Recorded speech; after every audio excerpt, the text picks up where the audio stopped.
Hi everybody, it's Raziel here, and I am back to give you a God build for consoles for patch 3.8, and I am bringing to you today Ymir, the father of the Frost Giants. It's a Guardian. He's actually the Guardian that you get for free for installing the game, so I figured it'd be fitting to start out with him if you're starting out with the game. We're just getting back into Ymir or trying to figure out the support role, etc. So Ymir is a pretty good support. He's up there with one of those annoying support. Actually, pretty much all support have an annoying essence about them altogether. But as usual, I play on consoles, so this build is for consoles. And additionally, I use the Savage build, which is different than the standard build, and so my button layout may differ from yours, especially if you're on PS4. So from now on, I'm going to be calling out the abilities as 1, 2, 3, and 4 as follows down below. So 4 being the ultimate, and the 1, 2, and 3 being whatever your button layout there is, left to right. That's how we're going to go. So I'm going to take that away now, and we're just going to go all out 1, 2, 3, and 4 after that. First, we're going to go over the abilities. Then we're going to go over relics and items. And then how to level up the abilities.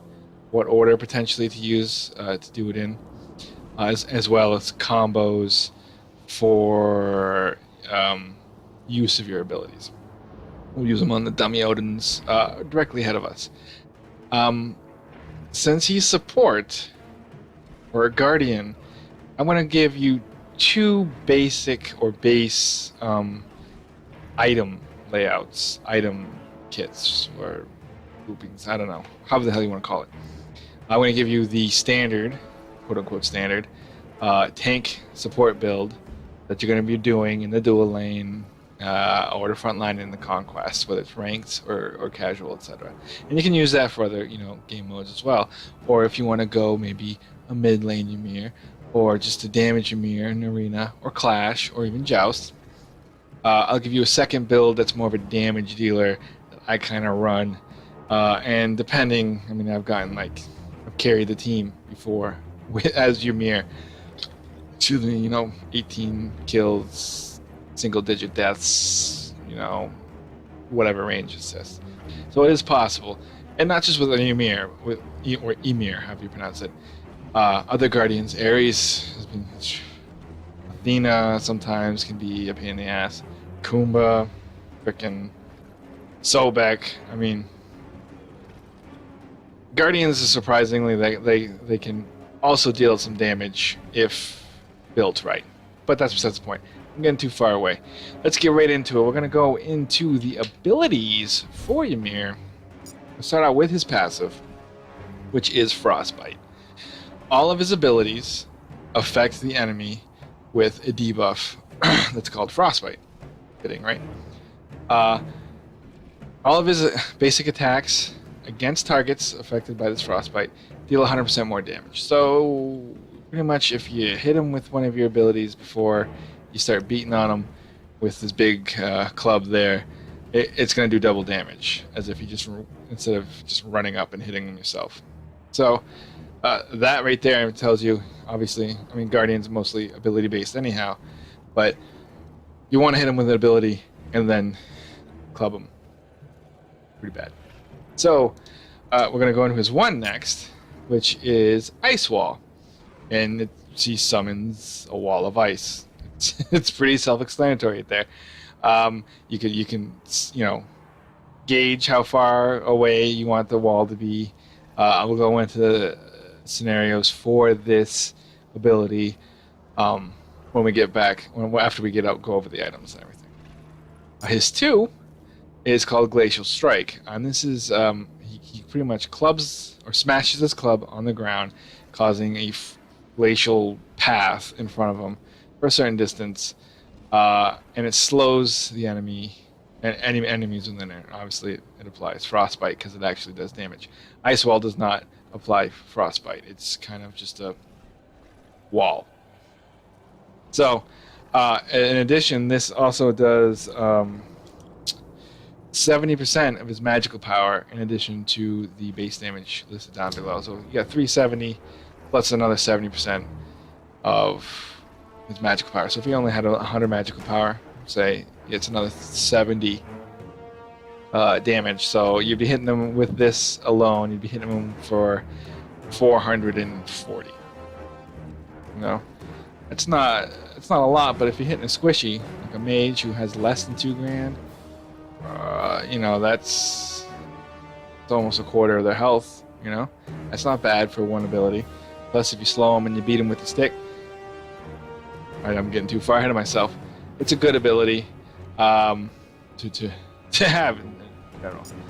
It's probably his most used ability, aside from his 3, obviously, which is Frost Breath. It's a cone. It he breathes, and any enemies caught within his breath are frozen. It damages them and stuns them, and obviously applies frostbite. This is also adds an additional 50% of its magical power. So 210 plus out of 100 magical power would be 50. It would be 260. More importantly, it stuns them. And this is a stun that isn't broken by damage. That's important. You know, there's a mez. Apollo has a mez. Kumba has a mez. But once they get hit from a minion, or yourself, or another enemy god, that mesmerize drops, and they can use abilities and stuff. But this freezes them, so they can't move. You know, they can't do anything to stop you from attacking, setting up an ultimate, setting up, you know, anything else. This is the ability that will annoy the piss out of the enemy. I've been annoyed, and I've annoyed people. It's a very good hard CC, and with the season 3 changes, and even in this patch 3.8, you know, purification has a really long cooldown, and this cooldown is 18 seconds before cooldown reduction. So, you know, 40% cooldown reduction. You almost got, you know, 10, 11 seconds. That's not too bad. And you know, purification beads, or whatever the hell it's called now, it's 140 seconds. So essentially, you could probably almost get 14 of these in before they get their purification off again. That's annoying, and very good for you if you're using Ymir. Going against Ymir, be wary of his breath. Understand what the range is and where the cone is, etc. And then we'll get into his ultimate next. It is Shards of Ice. Now this is a very good ultimate. It's good for dealing damage against gods, obviously for clearing the wave, and securing objectives such as Fire Giant and the Gold Fury. Excuse me. He begins to freeze the air around him, causing shards to grow on his back, and it slows enemies. After 3 seconds, he bursts. You can cancel this beforehand, but it decreases the damage dealt. So it's charging, sort of like Isis's ult. You want it to last the 3 seconds to get the the maximum amount of damage. But sometimes you have to pop it quick if they're getting out of the range. Enemy gods can see the range, and you can see the range. It also applies frostbite. So the only thing that doesn't apply frostbite is the ice wall, because that doesn't really do any kind of damage. It's just a wall that can be used defensively and offensively, etc. But the thing is, I mean, at max rank, I don't know what the hell I just said, deals 1,100 damage. 1,100 damage. That's half, essentially, of a mage. Maybe even a very low kind of defense, whatever, hunter or assassin. But, see that +0 right there, next to 1,100. This ability also takes 150% of your magical power and adds it onto this. Now you say, again, I have 100 magical power, that's another 150 magical power. 200 magical power, or that's 300 damage. So if you have 200 magical power, which is, I think that's pretty easy to get, even if you're going tanky. Maybe not, but you can essentially, 1,400 damage, not including, any penetration or anything else like that, against the god. That will take down 3/4 of a mage. Chances are, when you use this ability, nobody's going to be full health around you. This is not a instigating ability. This is a cleanup ability, or securing Gold Fury or Fire Giant. Excuse me. Drink. So that's that. We're going to go now next into relics. Excuse me. So before I get into the relics and items, I'm going to preface it with my standard, stipulation. This build is situational. It is a basic build. I'm not a pro by any means. I don't have much time to experiment, but these builds work for me. Now, depending on the gods you're going against on the enemy team, depending on whether you guys are ahead or very far behind, will depend on what order you potentially get items, or you may not go for a specific item. Say if you are very ahead, you might not go so much defensive and go a little more offensive to keep the lead. If you're far behind, you may go more defensive than offensive so you can soak up the damage and let your carry and your jungle and anyone else do what they need to do to catch back up. Everything's situational, especially with these relics. You're in a conquest match. If you're going against an Ares, a Nox, any Anubis, anyone who has any type of CC, you're gonna want to get what the hell do they call it? Purification. More likely than not, you're going to be in the dual lane in Conquest. I'm going to start out with the Conquest build. You're going to have some kind of CC on the enemy team. Sobek can toss you. Kumba can mez you. Ares can chain you. You're going to want Purification. Obviously, you're going to want to know when to use it, when not to use it, etc. Because it has 160-second cooldown. I thought it was 140. It's 160-second cooldown. So that's definitely something you want to pick up. For your second relic, again, depending on who the enemy gods are. Basically, a standard thing, you could pick up Meditation. Meditations are great for Guardians because it is based upon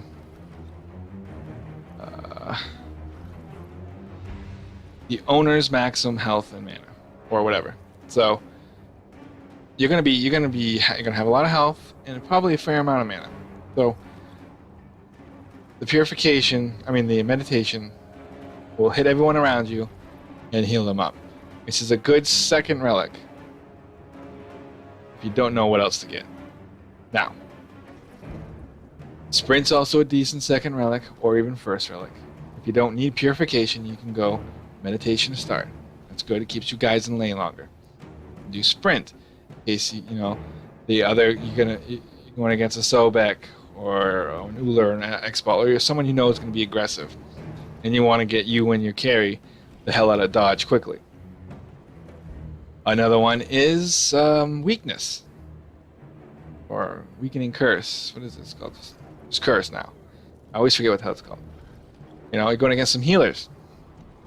You're going to be in front line. You're going to be right up in their face.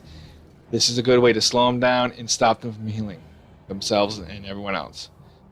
It's good to slow them down, period. You have some slows in your kit and your abilities. This just increases that ability and stops them from healing as much.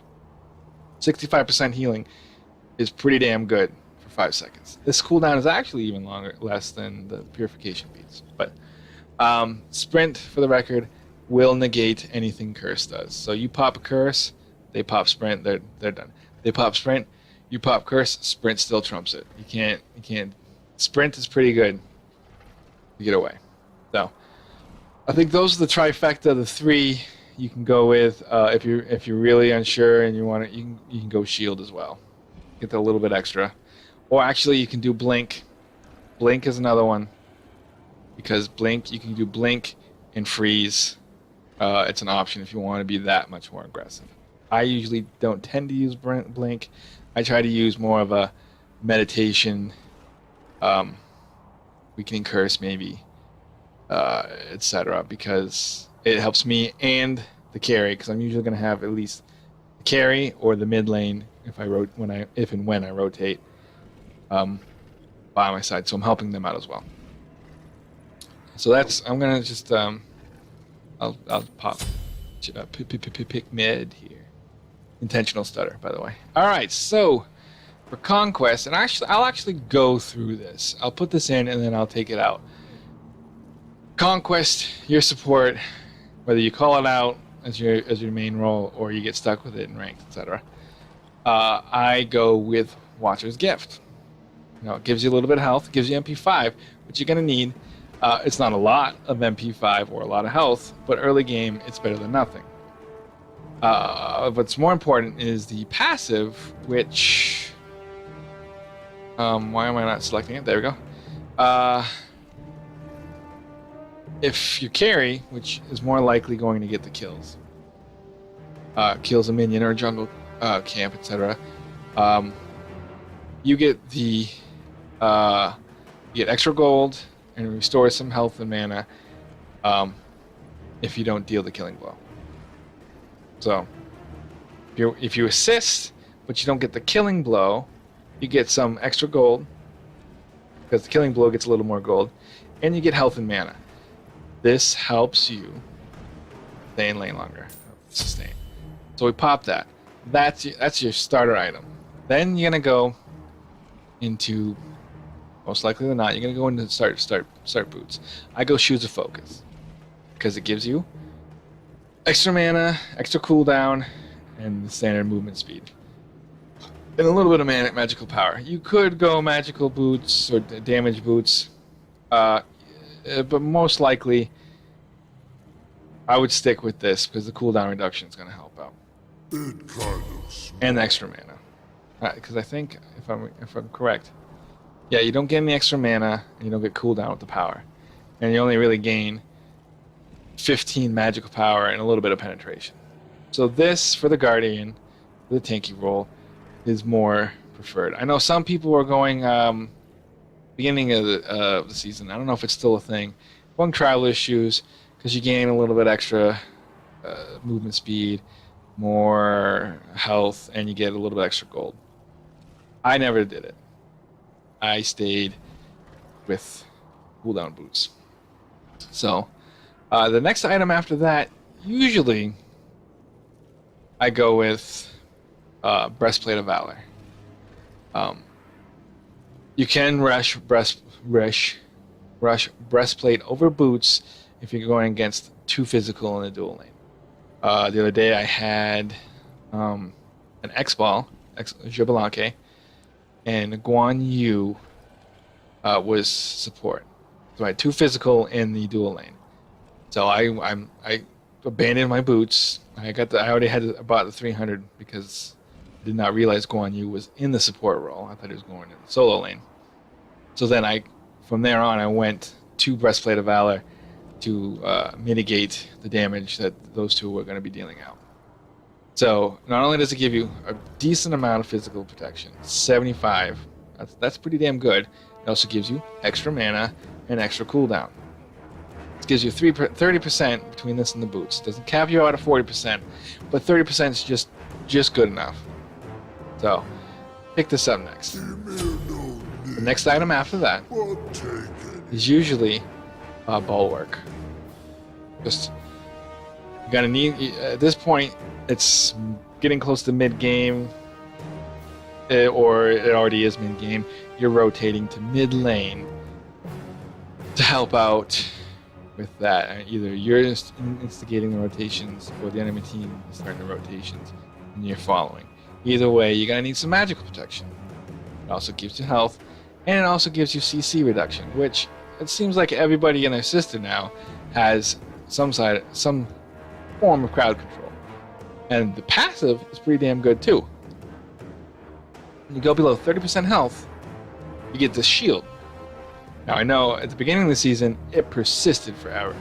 Now it only lasts 20 seconds, which is good because Bulwark was OP to begin with. People were rushing that instead of Breastplate or something because that extra shield was huge, and it still is. It can save your ass. So, Bulwark is the next item you guys go with. Now after this, again, this is where it gets. This is pretty much the core, you know, set of items you're gonna go with. I'm shaking the hell out of my desk with my webcam on it. I don't know. I'm very animated today. But this is your core set of items for Conquest on Ymir. And really, any Guardian can start out with these 4 items to start out with. Now you're in mid-game. Now you kind of understand if you guys are behind, below, you know, okay, their jungle is whooping our ass. Mid lane is fed as all hell. Solo lane over there is just free roaming, you know, whether it's our team or theirs. So, right about here is a good time where you can just decide where you want to go. I'm gonna show you the tanky build. Now, people are going to it's gonna be more team fights now, a lot more. Now you can pop this in before Breastplate of Valor, this next item, if you want, because if you feel you're gonna be involved in a lot of kills before this point, then this item's good, because this item's passive stacks based on whether you're involved in the kill itself or an assist for a kill on your team. So we're talking about Hide of the Urchin. It's cheaper than the item that we really want. If you're ahead, you can skip to the next item, which is actually 2 to the left. As you can see, Mantle of Discord is the item you really want. But we're going to go the Hide of the Urchin first, because it's going to give you that elixir, and we want the stacks, essentially. So it gives you 35 magic, 35 physical penetration, and it gives you 250 health and mana. You're getting mana left and right, good. You're getting health, pretty good. I mean, without this item, we're already almost at 3,000 health. Our mana is still kind of low, but you know, we have decent regen and everything else. So the passive, though, is you gain 3 additional protections for magical and physical for each kill or assist, like I said, up to 10. So you essentially get an extra 30 magical and physical protection. So that's 65 with this stat. I mean, with this item, once you get to 10 stacks. And hopefully you get to 10 stacks pretty quickly. Now, again, that's why people can also, you put this in place of Breastplate of Valor. I prefer Breastplate of Valor primarily for the cooldown reduction, which is going to come into play when I go over actually how you use the abilities. Last item here before selling off. Well, you can probably sell off Watcher's Gift at this point too. You help out. You want help buy this Mantle of Discord, another 60 physical and magical protections, plus it gives a cooldown reduction. This will overcap you by 5%, but the passive is worth overcapping. If you're really that upset, you can sell Breastplate if you want, or you can sell your boots and go for the damage boots if you want, etc. But the passive is if you go below 30% health. All right, this is also the threshold for Bulwark. So if you go down below 30% health, you unleash a shockwave that stuns enemies for a second and gives you CC immunity for a second. That's pretty damn good. It's a purification in itself, every 90 seconds. So you've got purification, plus this is the mini purification. So, I mean, this could help out. You could stun enemy gods, and then Bulwark could give you that shield, and it gives you CC immunity, so you can get the hell out of dodge if you're the last one standing. You stayed back, so the rest of your team can get the hell out, and now you're running away, and they're just pelting you, and it's like 30% damage. Boom, okay, I get a little bit extra oomph to get the hell out of dodge. Dodge is apparently not a good place to be. It's the phrase. So we're going to pick that up. We've got a lot of money at this point. Last item's up for debate. You're going to sell the Watcher's Gift. I probably would go with Ethereal Staff. Again, it's situational. But the passive on this will give you a little bit extra power. 2.5% of your maximum health is converted to magical power. So, you know, it's a fair amount. Sorry, I thought I was getting a text. Was not. So, it gives you 400 health, 400 mana. It gives you a little bit of magical power. So, if we look at this now, our items here, we've got... I feel like I'm going to sneeze, so I apologize if I do in this recording. Let's see. Where is magical power? Why can't I see it? Magical. Only 146. We don't get to 200 in this build. But I don't think that includes the passive. I'm not 100% sure. Anyway. The cooldown's overcapped. That's fine. The protections, you've got 259, 203. You're pretty close to the cap. I mean, you've got almost 3,500 health. Can't go wrong with that. You're not going to be doing a lot of damage, but you're there to soak up the damage. And your abilities help your team do the damage. Alright, so that's that. Quickly, I'm going to run through, sell these. I'm going to keep the same relics because it doesn't matter. Say you're in a clash, though. Alright. I'm still going to go... This is the damage build. Go mid, go in clash, whatever. This is the damage build I run. I'm gonna do quick because this the video is getting a little pretty long now. I think I'm just rambling and I apologize. We're still gonna go Shoes of Focus because we want that cooldown. All right. Still gonna go Breastplate because we want that cooldown. Plus it gives you the mana and a little bit of. Oh, actually no, I take that back. You go Breastplate or you can go Chronos Pendant. I used to go Chronos Pendant because I like the MP5 as well. Then I go. Let's see. It depends. Situational again. I'm gonna go with Bancrofts to get some lifesteal to keep me in the lane a little bit longer. Plus, 100 magical power. So already these 3 items, I'm at 205 magical power. That's another 400 damage on his ultimate. Not 400, 300. It's 150, not 200. Next item could be Penetration. Another 70 magical power. It's cheaper. And then I think I go Soul Reaver. And or Gem of Isolation. These are the items. The last 3 you can switch out. It gives you 445 magical power. Alright? So that's 600 more damage on top of the 1100 for your ultimate. You get a mage in your ultimate, you essentially could almost one-shot them, depending on that mage and what their build is. Guaranteed. Now I'll go over the combos here. So he's not going to have full health most likely when you get him in that ultimate. Alright, so it's good. I mean, you don't have as much health or defense, so you may die more, but you'll be doing a lot of damage. A lot of damage. It's what I've gotten 18 plus kills on Ymir with this type of build. It's doable, people. Trust me. Alright, so next we're going to go over the order of abilities to rank up. So I'm going to bring No, I'm not going to bring it up. You know what the 1, 2, and 3 is at this point, and the 4 is his ultimate. I've been saying it all video, and hopefully previous videos you've watched or will watch after this, and it'll click.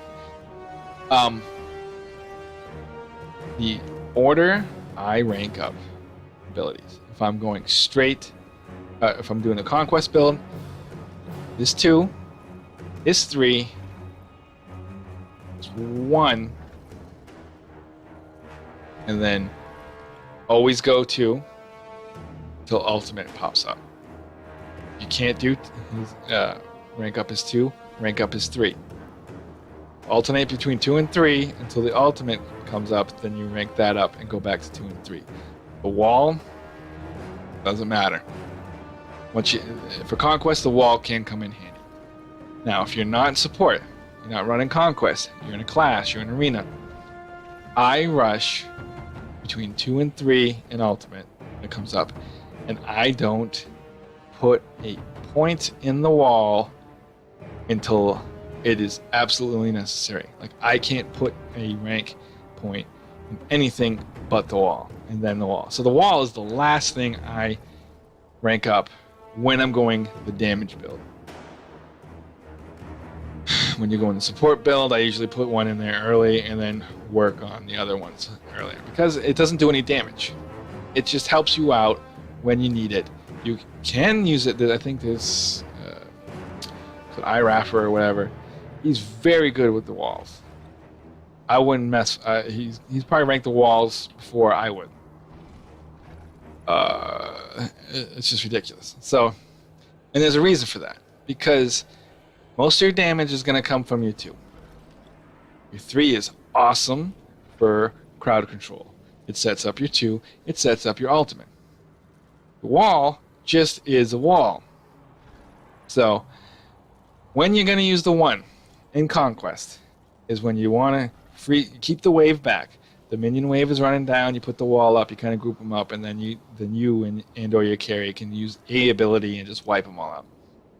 Additionally, you can use it to stop enemy gods from fleeing. You guys are going in on the enemies.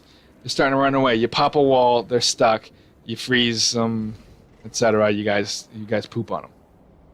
Additionally, you have wards in the lane. All right, in the jungle. You see enemy gods are coming. You put a wall up, so it allows you and your carry to get back under tower. Now, I should have mentioned this earlier when I was talking about relics. I'll try to do it in future videos. You are support. I usually buy potions first time.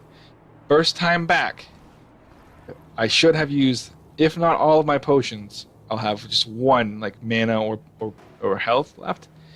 Buy wards. You need vision in the jungle, because they're gonna gank. They're gonna gank hard. You're gonna get rotations from your mid, their mid. I mean, you're gonna get rotations from the jungle, or both at the same time. If you guys get killed, it opens up the gold fury for them. You don't want them to get the gold fury. So, vision in the jungle is key, and it's on the support, because the carry, the hunter, is going to be focusing on damaging items. You can spare the 100 gold coins, whatever, and get the wards. Now, on the chat servers. Okay, weird. Additionally, if your carry's good, he's going to pick up some too, and you're going to have even extra ward coverage. So, you're going up against the Thor, you're going to want one in Gold Fury too, because that's where he can start his ultimate and dunk down on you. Okay, so I lost my train of thought. So that's the order you want to rank up your abilities. Now we're going to go through how to use your abilities. Now again, see, here's the wall.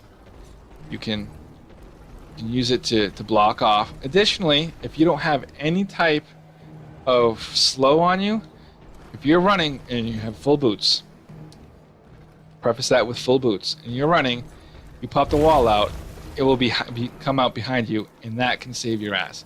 If they are on your butt, you pop the wall down like that, you can get away. Additionally, be careful though, because sometimes you can block your carry from getting away and force them to die. So, and again, if say this is the jungle, and you know there's an enemy god coming, you blocked it up and you guys can run away. That's the extent of the wall. Obviously, that's a very long wall because it's max rank, but you know, whatever.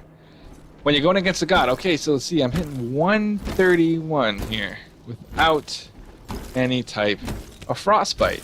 I'm just gonna do frostbite real quick. Alright, he's got frostbite. Boom! I'm hitting him twice. Twice the damage. The frostbite's key. It doesn't last forever. Having some issues here. Why is my CPU going apeshit crazy all of a sudden? You know what? I'm gonna close this out. Hopefully that'll help. Alright, so the standard combo can go two ways. You have gem isolation. This you have a lot more ability because it adds that slow. So you can if you can hit him, ideally you can hit him with your 2 first, you freeze, and then you ult. Okay, and I'll do that after. Or you can I gotta wait for a cooldown here. Boop, boop. Or you can freeze, hit him with that, and then ult, and then you know clean up with knocking them around with your club here. Those are your 2 options. Ideally, whether you have gem isolation or not, you can hit him with a 2, then freeze him. It'll set you up that much more for the ult. I mean, it all depends because, like I said, I think this slows him as well. So you can freeze, hit him a couple times, hit this down, and then ult. And you see that ring, you want that to go all the way out. Boom! 1,464 damage right there. That's huge. And if they still have frostbite on him, you hit him with a couple autos, you can take out a mage like that. They have no defense. I mean, that's key. So that's the combo. I mean, that's pretty much the combo. Either you lead with the 2, or you lead with the 3, and you use the other one. If your ultimate's up, and you know you can take them out, go for it. I lead with the freeze usually, because I'll be running up. You know, sometimes I'll look this way. You know, I'll have it ready to go. I'm like looking this way, and this guy behind me thinks that they're gonna be all cute and stuff. I go BAM! What? Whoa! See how I did it early there? So it was only 1187. Because sometimes they actually do get out, like the beads or something. Like, oh, get down, you know, running out of the ring, and you fuck them up. So that's the combo. It's pretty much it. It's not very hard. And it's very discouraging when you miss that freeze. Now, if you're playing against the Ymir, you can counter the freeze pretty easily if you can close that distance. You can see it's a cone. Say, you are that Odin, and I am the enemy. He's not facing me, so it's not very fun. This is my ideal right here. If I can get you right here, you pretty much can't turn around. I mean, if you're on the edge, I'm not gonna do it, because you can just turn around and run away, dash or roll depending on who you are, and I'm gonna waste it. Here's great because you don't have much. You know, even if you dash or roll, I can still pop it before you get out. I'm gonna freeze you, and I usually try to get more than one person in there. Now, if you roll towards me, I might miss. Okay, if you get to this location, it's covering you, so I think I might, yeah. But if you got that one extra step out, or even behind me, then I'm not going to freeze you. I've had situations where they've dashed or rolled towards me, and I missed the freeze. I swore, and they got away, and my freeze was down. So I couldn't secure the kill for myself or the team. So that is the one way to dodge. One of the ways, not the one way, but one of the ways to dodge Ymir's freeze. It's the most annoying thing. Comboing it with a Neath, a Hu Yi, anyone that can stun after the freeze is up. Go for it, bro. Just go for it. It just sets up your team so much and yourself. Freeze is annoying as all hell. Anyway, that is the God build for Ymir for patch 3.8 on consoles. I hope it helped. This one ran a little bit longer, but there was 2 builds I had to go over. It's get you started, and as I always say, it's situational. You could switch out items that are anti-heal. You could switch out items that give you more movement speed. You want to run around a little bit more. It's up to you. Use this to start out. Get a feel for it. Change it as you wish, or keep it and say thumbs up in the channel. I hope this helps. Leave a comment below if you want a specific god. I'm getting a decent amount of views on my past couple ones. Chalk, now Pawash. I also have an Oelix and a Scotty. I think next week I'm going to hit up another Hunter. I think I'll just keep going in order. Eventually, I think Warriors have the least amount, but that's what I'll do. I'm going to try a Hunter unless I get a specific request. Then I might switch it up. Hit that subscribe button in the channel. Give a thumbs up. You can catch me live on Twitch at @RalZealum_Inc. Additionally, you can hit me up on Twitter as well. I post updates, what I'm going to stream, when I'm going to stream it, if it's non-SMITE, etc. And sometimes I just retweet random shit, giveaways, and everything as well. So, yeah. I'll see you guys in the next one. Peace.